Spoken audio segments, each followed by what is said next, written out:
Happy Friday, everybody. I'm Amanda Head, the Hollywood Conservative, and this is your Hollywood Minute.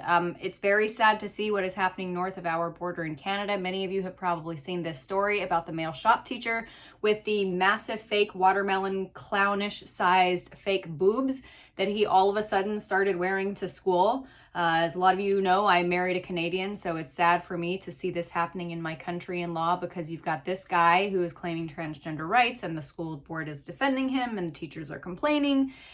And so it is in Oakville, which is about 20 miles outside of Toronto. Toronto is in Ontario. And for those who don't know the geography of Canada or the politics of Canada, Ontario is by far Canada's most liberal province. It is who has saved Justin Trudeau as prime minister time after time.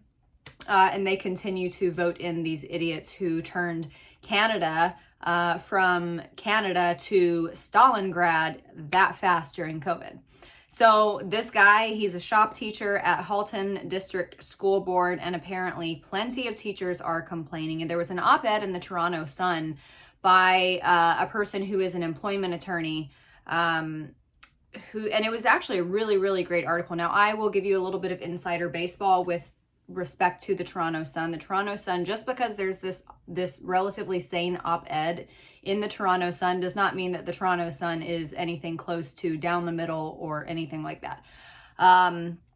So in fact, the reason I know so well about the Toronto Sun is that my old boss, many of you follow me because of my time at the Rebel, and my old boss at the Rebel, Ezra Levant, used to be at the Toronto Sun, and they fired him basically for being too conservative. So that's when he started the Rebel, and I worked for him.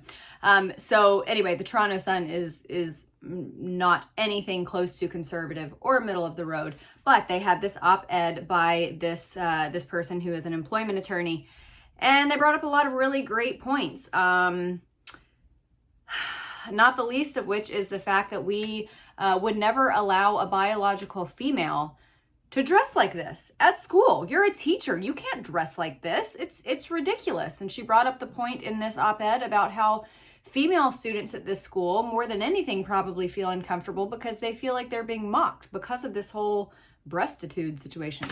That's not a word. I just made it up.